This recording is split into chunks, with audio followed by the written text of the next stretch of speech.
আসসালামু আলাইকুম। জনতা টিভি নিউজে আপনাদের সবাইকে স্বাগতম। চলুন দেখে নেওয়া যাক আজকের সর্বশেষ গুরুত্বপূর্ণ সংবাদ। কিছু একটা ষড়যন্ত্র চলেছেন বললেন তারেক রহমান। ষড়যন্ত্রের বিষয়ে নেতাকর্মীদের সতর্ক থাকার আহ্বান জানিয়েছে বিএনপির ভারপ্রাপ্ত চেয়ারম্যান তারেক রহমান।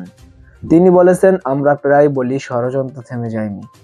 আপনারা নিশ্চয়ই গত কয়েকদিনের পত্রপত্রিকায় খবর থেকে বুঝতে পারছেন কোথাও একটা কিছু ষড়যন্ত্র চলছে। কাজেই জনগণের সচেতন করতে হবে, জনগণের পাশে রাখতে হবে, জনগণের পাশে থাকতে হবে।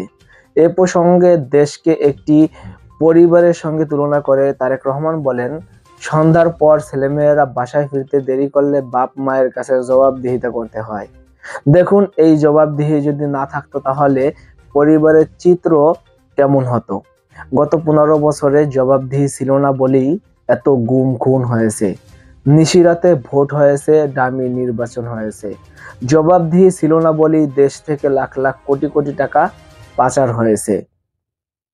তারেক রহমান বলেন, এই সব কিছু যদি ঠিক করতে হয় অবশ্যই জবাবদিহি প্রতিষ্ঠা করতে হবে, আর এটি সম্ভব ভোট প্রয়োগের অধিকার প্রতিষ্ঠার মাধ্যমে।